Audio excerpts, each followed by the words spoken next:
The contents of this program may not necessarily represent the views of Ummah Channel.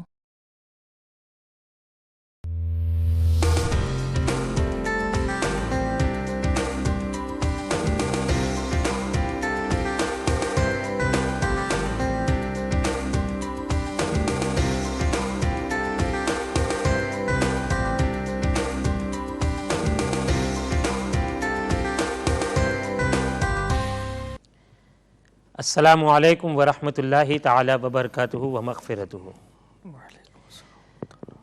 अल्हम्दुलिल्लाहि रब्बिल आलमीन वल आक़िबतु लिल मुत्तक़ीन वस्सलातु वस्सलामु अला सय्यिदिल अंबियाइ वल मुरसलीन व अला आलिहि व अस्हाबिहि तय्यबीन ताहिरीन अजमईन। अम्मा बअदु फ़अऊज़ु बिल्लाहि मिनश शैतानिर रजीम। बिस्मिल्लाहिर रहमानिर रहीम। फ़स्अलू अहल ज़िक्री इन कुन्तुम ला तअलमून। सदक़ल्लाहुल मौलानाल अज़ीम। मारा वहाला दर्शकों, भाइयों અને બહેનો, અલ્લાહ તબારક વ તઆલાનો બેહદ શુક્ર અહેસાન છે કે તેને આપણને તૌફીક અતા ફરમાવી કે આજે આપણે ઉમ્મા ચેનલ પરથી શરઈ મસાઇલ લઈને તમારી સેવામાં હાજર થયા છીએ। अल्लाह तबारक व ताला कुरान पाक में इरशाद फरमावे छे कि फसअलू, तो पूछो तमे इल्म वाला लोगों ने जे वातो तमे नहीं जानता। तो अल्लाहना हुक्म थी आपणे दरेकना उपर जरूरी है कि शरीयते मुतहराना मसाइल, अल्लाहना कानून ने जाणवा माटे अल्लाह तबारक व तआलाए खुद आपने तालीम आपी है। तो आज उम्मा चैनल पर आपणे जोईए छीए कि अल्हम्दुलिल्लाह बहारे शरीयत, तमारा सवालों और जवाबों, एवी ज रीते शरई मसाइल, आ बधा कार्यक्रमों तमारी सेवा में रजू करवामां आवे छे जेथी आपने इल्म दीननी दौलत मळे। तो आज आपणे इल्म दीन हासिल करवा माटे बैठेला छे अने आजना मुख्य मेहमान मारी साथे स्टूडियो में पधारेल हजरत अल्लामा मौलाना मोहम्मद यूनुस मिसबाही साहब छे, जे तमारा दिलोनी धड़कन अने तमाराथी प्रेम करे छे, तमे एमनाथी प्रेम करो छो। अने मने आशा छे कि तमे एमनी सेवा में तमारा घणा प्रश्नों जे तमारा दिमाग में, तमारा जहन में, तमारी समक्ष भटकता हशे, फरता हशे, तमने याद आवता हशे, तमारा ख्यालों में, तमारा विचारों में, तो तमे जरूर थी अमने तमारा ते भटकता सवालों ने, प्रश्नों ने अमारी पासे मोकली आपशो। अमे इंशाअल्लाह तबारक व तआला तमारा प्रश्नों उत्तरों आपीशुं। तो आवो आपणा मुख्य मेहमान ने आपणे मुलाकात लईए अने त्यार पछी आपणे सरकार मुफ्ती आज़म हिंद अलैहि रहमत व रिज़वानना लखेला नात थी आ कार्यक्रम की शुरुआत करीशुं। अस्सलामु अलैकुम वरहमतुल्लाहि ताला। वालेकुम सलाम वरहमतुल्लाहि वबरकातुहू। हजरत तमारो आभारी छूँ कि तमे मसाइल लईने इस्लामी जीवन सवालों जवाबना प्रोग्राम में शामिल थया अने आजे तमे तमारो कीमती समय काढीने अहींया आव्या ते बदल तमारो आभारी छूँ अने दुआ करूं छूं कि अल्लाह ताला तमारा इल्म अमल में बरकतो अता फरमावे अने तमारी आ खिदमत ने अल्लाह अपनी बारगाह में कबूल फरमावे। મને દાવત આપી તે બદલ હું શુક્રગુજાર છું। वाला दर्शकों, सरकार मुफ्ती आज़म हिंद अलैहि रहमा फरमावे छे कि बहारे जाफिजा तुम हो, नसीमे दास्तां तुम हो, बहारे बागे रिजवां तुमसे है, ज़ेबे जिना तुम हो, खुदा की सल्तनत का दो जहां में कौन दुल्हा है, खुदा की सल्तनत का दो जहां में कौन दुल्हा है, तुम ही तुम हो, तुम ही तुम हो, यहाँ तुम हो, वहाँ तुम हो, ज़मीन व आसमां की बहारें आपका सदका, बहारे बेखिज़ां तुम हो, बहारे जावेदा तुम हो, मैं बेकस हूँ, मैं बेबस हूँ, मगर किसका तुम्हारा हूँ, तहे दामन मुझे ले लो, पनाहे बेकसां तुम हो, हकीकत में न बेकस हूं न बेबस हूं, हकीकत में न बेकस हूं न बेबस हूं, न ना ताकत मैं सदके जाऊं मुझ कमज़ोर के ताबो तमा तुम हो, तुम्हारे होते साते दर्द दुख किससे कहूं प्यारे, शफीए आसियां तुम हो, वकीले मुजरिमा तुम हो, रियाजत के यही दिन हैं बुढ़ापे में कहाँ हिम्मत, जो कुछ करना हो अब कर लो, अभी नूरी तुम जमा हो, अभी नूरी जमा तुम हो। तो सामान्य नाजरीन એટલે કે વહાલા દર્શકો, સાંભળનારા ભાઈઓ અને બહેનો, આજે ઇસ્લામી જીવન તમારા સવાલોના જવાબોની સાથે ગયા સપ્તાહનો એક સવાલ બાકી હતો, જે લેસ્ટરથી જનાબ હાજી યુસુફભાઈ વકા તરફથી કરેલો હતો. તેનો જવાબ આપણે ના આપી શક્યા, કારણ કે ટાઈમ તે વખતે ના હતો, સમય તે વખતે આપણી પાસે ઓછો થઈ ગયો હતો, એટલે કે સમય પૂરો થઈ ગયો હતો. તો હવે આપણે હાજી યુસુફભાઈ વકાના સવાલથી આજના કાર્યક્રમની શરૂઆત કરીએ. હાજી યુસુફભાઈનો સવાલ એ હતો કે રસૂલે પાક સલ્લલ્લાહુ તાલા અલૈહિ વાલિહી વસલ્લમના ઝાહિરી વિસાલ પછી, એટલે કે સરકાર અલૈહિ સલાતુ વસલામે આ દુનિયાથી પડદા ફરમાવ્યો, તો સરકાર અલૈહિ સલાતુ વસલામની બારગામાં સહાબાઈ કિરામ કેવી રીતે હાજર થયા, એટલે કે આપની જનાઝાની નમાઝ સહાબાઈ કિરામે કેવી રીતે અદા કરી, શું જેવી રીતે આમ મુસલમાનની જનાઝાની નમાઝ અદા કરવામાં આવે છે એવી રીતે પઢવામાં આવી હતી, યા કોઈ બીજો તરીકો હતો? આ સવાલ એમનો હતો. તો હું હજરતની સેવામાં રજૂ કરું છું કે રસૂલે પાક અલૈહિ સલાતુ વસલામની ઝાહિરી જિંદગી પછી સરકાર અલૈહિ સલાતુ વસલામની જનાઝાની નમાઝ કેવી રીતે અદા કરવામાં આવી, શું સહાબાઈ કિરામે એવી રીતે નમાઝ પઢી, એવી રીતે દુઆ કરી કે જેવી રીતે અત્યારે એક મુસલમાનની જનાઝાની નમાઝ પઢવામાં આવે છે? પરંતુ આ જવાબ આપતા પહેલાં આપણી સાથે પ્રેસ્ટનથી યાકુબભાઈ મોજૂદ છે, તો પૂછે એ શું કહેવા માગે છે. અસ્સલામુ અલૈકુમ વરહમતુલ્લાહિ તાલા વબરકાતુ. અસ્સલામુ અલૈકુમ વરહમતુલ્લાહ. વાલેકુમ સલામ વરહમતુલ્લાહિ વબરકાતુહુ. મગફિર. આમીન. જી યાકુબભાઈ. હા, કેમ છો મૌલાના સાહેબ? ખૈરિયતમાં છે. સવાલ જવાબના કાર્યક્રમમાં તમારું સ્વાગત છે. અચ્છા, તો મારો સવાલ એવો હતો કે આ ઓરતોથી દરગાહ શરીફ પર જવાય? ઓરતોથી દરગાહ શરીફ પર જવાય. અચ્છા, હા. બીજો કોઈ સવાલ? બસ બીજો એક એ જ સવાલ હતો. કંઈ નહીં, ઇન્શાલ્લાહ તમારા જોતા રહેજો, તમારા સવાલનો જવાબ ઇન્શાલ્લાહ આપીશું. ઓકે ઓકે, શુક્રિયા ફોન કરવા માટે, તમારો આભારી છું. જઝાકલ્લાહ. અસ્સલામ વાલેકુમ. આમીન. વાલેકુમ સલામ. अस्सलामु अलैकुम वरहमतुल्लाहि वबरकातुहू. वालेकुम अल्हम्दुलिल्लाहि रब्बिल आलमीन वस्सलातु वस्सलामु अला सय्यिदिल अंबिया वल मुरसलीन व अला आलिहि व अस्हाबिहि अजमाइन. सवाल છે કે રસૂલ અકરમ અલૈહિ સલાતુ તસ્લીમે આ દુનિયાની ઝાહિરી જિંદગીથી જ્યારે વેસાલ ફરમાવ્યો, ત્યારે રસૂલે પાક અલૈહિ સલાતુ તસ્લીમની જનાઝાની નમાઝ આમ લોકો માફક પઢવામાં આવી કે એ નમાઝમાં ફરક હતો? તો આલા હઝરત ઇમામ અહમદ રઝા ફાઝિલ બરેલવી રહમતુલ્લાહ તાલા અલૈની ફતવા રઝવિયા ચોથી જિલ્દમાં આલા હઝરત ફાઝિલ બરેલવી રહમતુલ્લાહ તાલા અલૈહે લખ્યું છે કે આ મસલામાં ઉલમાનો ઇખ્તિલાફ છે, વિવાદ છે. અમુક લોકોનું કહેવું એવું છે કે જે પ્રમાણે સામાન્ય લોકોની નમાઝ જનાઝા પઢવામાં આવે છે એ જ પ્રમાણે રસૂલે પાક સલ્લલ્લાહુ તાલા અલૈહિ વસલ્લમની જનાઝાની નમાઝ પઢવામાં આવી હતી, પણ એમાં જમાત કરવામાં ન આવી હતી.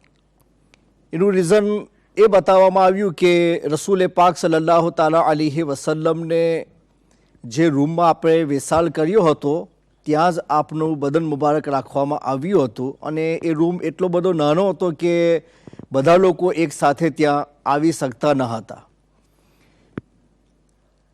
રિવાયતોમાં લખવામાં આવ્યું છે કે 30,000 માણસોએ રસૂલે પાક સલ્લલ્લાહુ તાલા અલૈહિ વસલ્લમની બારગાહમાં જનાઝાની નમાઝ અદા કરી, પણ 30,000 એક સાથે ઊભા રહી શકતા ન હતા. એટલે જેટલા લોકો રૂમમાં જઈ શકે એટલા જ લોકો રૂમમાં ગયા અને એમને જનાઝાની નમાઝ પઢી. હવે જનાઝાની નમાઝ કે રીતે પઢી તો એનો કોઈ ઉલ્લેખ નથી, પણ એક રિવાયતમાં જે બૈહકી શરીફ અને તબરાની શરીફમાં આવેલી છે તેમાં રસૂલે પાક સલ્લલ્લાહુ તાલા અલૈહિ વસલ્લમનું ફરમાન જ નકલ કરવામાં આવેલું છે કે હુઝુર સલ્લલ્લાહુ અલૈહિ વસલ્લમે ફરમાવ્યું કે મારા વેસાલ પછી મને જ્યારે ગુસલ આપો ત્યાર પછી મારા બદન મુબારકને રૂમમાં જ રાખજો અને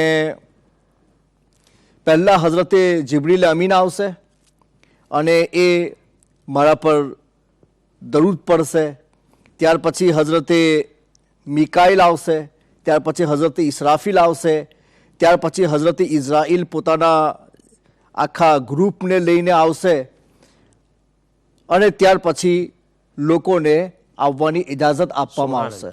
ત્યાર પછી લોકોને આવવાની ઇજાઝત આપશે. તે સાથે આપણી સાથે અઝીઝભાઈ લંડનથી ફોન પર છે, પૂછીએ શું કહેવા માંગે છે. અસ્સલામુ અલૈકુમ વરહમતુલ્લાહ તાલા. અસ્સલામુ અલૈકુમ વરહમતુલ્લાહ. વાલેકુમ અસ્સલામ વરહમતુલ્લાહ વબરકાતુહ. અઝીઝભાઈ કેમ છો મૌલાના? ખૈરિયતમાં છે અલ્હમ્દુલિલ્લાહ. સવાલ જવાબના કાર્યક્રમમાં તમારું સ્વાગત છે. મૌલાના ઇન સાહેબને મારા ખૂબ સલામ. વાલેકુમ સલામ વરહમતુલ્લાહ. સવાલ એવો હતો કે આકાએ નામદાર સલ્લલ્લાહુ અલૈહિ વસલ્લમની જનાઝાની નમાઝ કોને પઢાવી હતી? આ વાત તે જ ચાલી રહેલી છે. તમે બરાબર ધ્યાનથી સાંભળો, તમારા સવાલનો જવાબ મળી જશે ઇન્શાઅલ્લાહ. જરૂર સાંભળજો. દુઆમાં યાદ. ઓકે, શુક્રિયા, જઝાકલ્લાહ ફોન કરવા બદલ. ખુદા. હા, તો એ હદીસમાં એ પ્રમાણેનો જિક્ર છે કે દરૂદ પડશે. સલાતનો મિનિંગ દરૂદ છે, તો દરૂદ પડવામાં આવશે. તો એનાથી એ સાબિત થાય કે રસૂલે પાક સલ્લલ્લાહુ તાલા અલૈહિ વસલ્લમ પર દરૂદ પડવામાં આવેલું કે જે માણસ જાય તે ઊભો રહીને રસૂલે પાક સલ્લલ્લાહુ અલૈહિ વસલ્લમની બારગાહમાં દરૂદ શરીફ પડીને પછી બહાર નીકળી જાય. આમ જમાતથી નમાઝ પઢવામાં નથી આવી. પણ જ્યારે હઝરતે અબુ બકર સિદ્દીક રદિયલ્લાહુ તાલા અન્હુની ખિલાફત સાબિત થઈ ગઈ અને બધા એમના હાથની ઉપર બેઅત કરી લીધી, ત્યાર પછી છેલ્લે હઝરતે અબુ બકર સિદ્દીક રદિયલ્લાહુ તાલા અન્હોએ રસૂલે પાક સલ્લલ્લાહુ તાલા અલૈહિ વસલ્લમ પર નમાઝ પઢી. અને એક રિવાયત જે મા સબત બિ સુન્ના હઝરતે મુહદ્દિસે દહેલવી અબ્દુલ હક રહમતુલ્લાહ તાલા અલીની કિતાબ છે, એમાં એમણે હઝરતે અલી કરમલ્લાહુ તાલા વજહુલ કરીમની એક રિવાયત નકલ કરી છે જે હઝરતે અલી કરમલ્લાહુ તાલા વજહુલ કરીમે લોકોને શીખવાડી હતી કે રસૂલે પાક સલ્લલ્લાહુ અલૈહિ વસલ્લમની બારગાહમાં તમે લોકો જે સલાત પેશ કરશો તેમાં તમારે શું પડવાનું છે. તો તેમાં હઝરતે અલી કરમલ્લાહુ તાલા વજહુલ કરીમે એમને એક દરૂદ શરીફ શીખવાડ્યું અને કહ્યું કે આ પ્રમાણે રસૂલે પાક સલ્લલ્લાહુ અલૈહિ વસલ્લમની બારગાહમાં પડજો. એટલે ઇખ્તિલાફ છે કે નોર્મલ જનાઝાની નમાઝ પઢવામાં આવી કે પછી દરૂદ શરીફથી. તો અમુક રિવાયતો આ પણ કહે છે અને અમુક રિવાયતો આ પણ કહે છે, પણ જમાતની સાથે ન હતી. જેટલા લોકો ત્યાં જઈ શકતા તે પોતાની જાતે નમાઝ પઢતા હતા અને પછી નીકળી જતા. સુબહાનલ્લાહ. અને એ લોકો બધા ખુશનસીબ હતા કે સરકાર અલૈહિ સલાતુ સલામના બારગાહમાં હાજર થયા. અલ્હમ્દુલિલ્લાહ. તો મને આશા છે કે જનાબ યુસુફભાઈ એ જે સવાલ કરેલો તે સવાલ સંપૂર્ણ રીતે સમજી ગયા હશે. તેમનો જવાબ તેમને મળી ગયો છે અને ઘણા બધા દર્શકોને પણ આ જવાબ મળી ગયો છે. અને તેની સાથે સાથે હું મારા દરેક દર્શકને કહીશ કે તમારા જહેનમાં જેવી સવાલ હોય ઇન્શાઅલ્લાહ તાલા, ખાસ કરીને આજનો જે ટોપિક છે બિદત, કારણ કે ગયા સપ્તાહમાં આ ટોપિક આપણે પૂરો ના કરી શક્યા હતા, ઘણા બધા સવાલો હતા, એટલે તે સવાલોના લીધે આપણે પૂરો ના કરી શક્યા. તો તમારા જહેનમાં જેવી સવાલ હોય તો તરત ફોન ઉઠાવો, અમને ફોન કરો. જો આજે અહમદ સુલેમાનભાઈ આ ત્રીજો પ્રોગ્રામ લાઈવ છે અને ત્રીજા લાઈવ પ્રોગ્રામના અંદર હાજી અહમદ સુલેમાનભાઈ પહેલ કરે છે. તો મારા વહાલા દર્શકો, ખાલી હાજી અહમદભાઈની જ ફિકર છે, તમારે નથી જાણવું? તો મને આશા છે કે તમે જરૂર એમનો ફોન મૂકશે એટલે જરૂર તમે ફોન કરશો. અસ્સલામુ અલૈકુમ વરહમતુલ્લાહિ તાલા. વાલેકુમ સલામ મૌલાના સાહેબ, તમને પણ અને બુલબુલે ગુજરાત મૌલાના યુનુસ સાહેબને બી મારા ઘણા ઘણા સલામ. વાલેકુમ સલામ. વાલેકુમ અસલામ. તમને મુબારકબાદી પહેલે તો કે ભાઈ બહુ ફર્સ્ટ ક્લાસ પ્રોગ્રામ તમે લાવ્યા. અને મારા પાસે બે સવાલ છે. જી. તો જે મારા બે સવાલ છે તે એના સંબંધ છે કે એક તો છે સોમવારનો પ્રોગ્રામ થયો હતો ક્વેશ્ચન આન્સરનો, અને એક આજે. તો તેના વિશે છે કે જે મૌલાના બેઠા હતા એમને સવાલોના જવાબ ક્લિયર કટ આપ્યા નથી. તો તમે મને મહેરબાનીથી આ બે સવાલનો જવાબ જરા આપવા મહેરબાની કરશો. તો સવાલ એક છે કે સોમવારના જે ક્વેશ્ચન આન્સરમાં પ્રોગ્રામમાં કોઈ ભાઈએ એવો સવાલ કરેલો કે આપણે સાઉદી અરેબિયામાં જે જઈએ છીએ ત્યાં નમાઝ પઢીએ છીએ તો તેમને ત્યાં નમાઝ આપણે પઢવી કે નહીં પઢવી. તો એમને તો કોઈ જાતની દલીલ કે બલીલ કે કશો આપ્યા મેલા વગર એવું કહ્યું કે આપણે બિલકુલ નમાઝ પઢવાની એમની પાછળ. તો મેં બહુ કોશિશ કરી એમને ફોન કરીને પણ મારો ફોન ના લાગ્યો. બાકી એમને જણાવ્યું કે એમનો અકાઈદ બરાબર નથી અને અકાઈદના પ્રમાણે આપણે એમની પાસે નમાજ નથી પડતા. મોટાભાગના આપણા સુન્ની આલિમોનો ફતવો છે એના વિશે. તો એક તો મારો એ સવાલ છે, તો તમે જરા ખુલાસો કરજો. અને આજના ક્વેશ્ચન આન્સરમાં પ્રોગ્રામમાં એક વ્યક્તિએ એવો સવાલ કરેલો કે એક મસ્જિદમાં 2 જુમ્મા થઈ શકે કે નહીં, તો એમણે પણ તાબડતોડ જવાબ આપી દીધો કે 2 જુમ્મા થઈ શકતા નથી. પણ ત્યાર પછી મેં ફોન કરવાની કોશિશ કરી તો એ લોકોએ મારો ફોન કાપી કર્યો 2-3 વખતે. તો મારે એ પૂછવું છે કે ભાઈ એમને ખુલાસો કરવો જોઈએ કે 2 જુમ્મા કેવી રીતે, કારણ કે 2 જુમ્મામાં અજાન પણ અલગ અલગ થાય છે અને બંને જુમ્માના ઇમામ પણ અલગ અલગ હોય છે. તો તમે મને જરા એના વિશે જવાબ આપો એવી હું તમારી પાસે આશા રાખું છું. એટલે કે કહેવાનો મતલબ એ છે કે એક જ મસ્જિદમાં 2 વખત જુમ્માની નમાઝ પઢવામાં આવતી. લંડનમાં મોટા ભાગે ફોન કપાઈ ગયો. તો ઇન્શાઅલ્લાહ તાલા હાજી અહમદભાઈ મને આશા છે કે પાછા ફોન કરશે. જી હઝરત, તો સવાલ પહેલો હતો તેનો સવાલ તો મુકમ્મલ થઈ ગયો જવાબ. હવે આપણે સાથે સાથે શોર્ટ આન્સર તરીકે મતલબ કે યાકુબભાઈ પ્રશ્નની જે સવાલ પૂછેલો તેવી તમને પૂછી લો.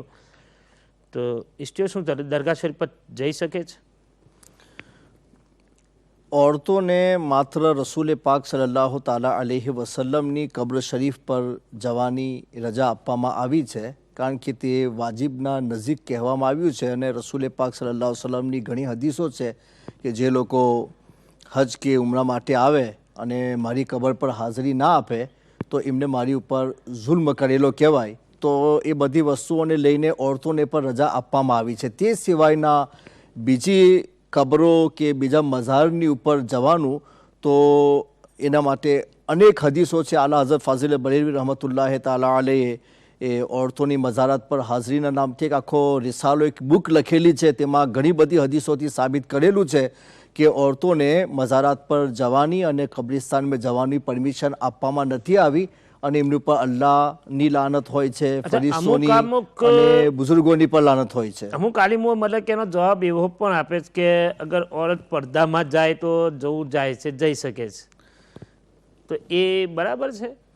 એવી કોઈ રિવાજ સાંભળવામાં નથી આવી. અમુક આલિમોનું કહેવું છે ફતવાની અંદર, પણ ફતવો એ પ્રમાણે નથી અપાતો. ફતવાની અંદર એવું જોવામાં આવે છે કે ભાઈ જમહૂર ઓલમા એટલે ઓલમાની મેજોરિટી કે બાજુ જતી હોય, કારણ કે દરેક મસલાની અંદર થોડો તો ઇખ્તિલાફ હોય જ છે, પણ એમાં જોવામાં એ આવે છે કે ભાઈ મેજોરિટી કે બાજુ છે અને રસૂલ પાક સલ્લલ્લાહુ અલૈહિ વસલ્લમનું ફરમાન શું કહી રહ્યું છે ત્યાર પછી તેનો ફેસલો કરવામાં આવે છે. તો આલા હઝરતની જે સવાલ પૂછવામાં આવ્યો તેમાં પણ આ અનેક હદીસો છે કે જેનાથી ઇખ્તિલાફ લાવીને ઉલમાએ સવાલ કરેલો. આલા હઝરતે બધાનો જવાબ આપીને પછી લખેલું છે કે અમારા નજદીક એ વસ્તુ જાયઝ નથી, એટલે औरतों માટે એની કોઈ ગુંજાઈશ નથી.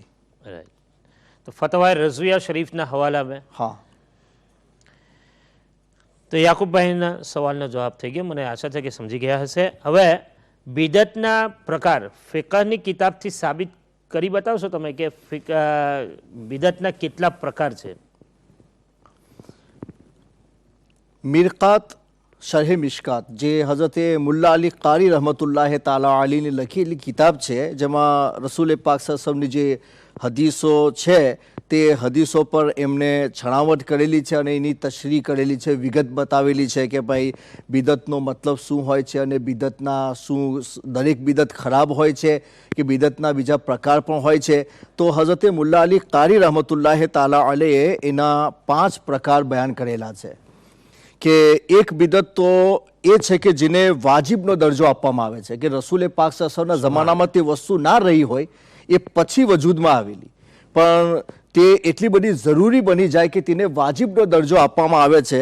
તો એમાં હઝરતે મુલ્લા અલી કારીએ એક્ઝામ્પલ નહવનો આપેલો છે કે જેવી રીતે ભાઈ નહવનું એક ગ્રામરનું નોલેજ છે કે જે આપણને હાસિલ ના હોય તો આપણે કુરાન શરીફ અને હદીસ શરીફની જે અરબી ઇબારતો છે તેની ઉપર ઝેર ઝબર ને એરાબ કશું લગાવી શકતા નથી, એટલે પછી આપણે તેનો સહી તર્જુમો પણ ના કરી શકીએ, એનું ભાષાંતર દુરુસ્ત ના થઈ શકે, એટલે એમણે તેને વાજિબનો દરજ્જો આપેલો. ને ફરમાવે છે કે ઉસૂલે ફિકહની જે તદવીન કે ફિકહના જે બધા રૂલ્સ રેગ્યુલેશન એ રસૂલ પાક સલ્લલ્લાહુના જમાનામાં ન હતા, પણ જરૂરતના હિસાબે એને પછી મુરતબ કરવામાં આવ્યા તો એને એમને બિદતે વાજિબામાં શુમાર કરેલા છે. બીજાથી વાજિબામાં શુમાર કરવામાં આવે છે. આપણે બ્રેક લઈ અને બ્રેક પછી ઇન્શાઅલ્લાહ તાલા વધારે માહિતી તમને મળશે. તો કંઈ જશો નહીં તો બધું લોસ થશે. એટલે ટીવીની સામે બેસજો. ઇન્શાઅલ્લાહ તાલા 2-4 મિનિટમાં અભ્યા આવ્યા છે પાછા અને જરૂર આગળ આ સવાલોને વધારીશું. અસ્સલામુ અલૈકુમ વરહમતુલ્લાહિ તાલા વબરકાતુહુ.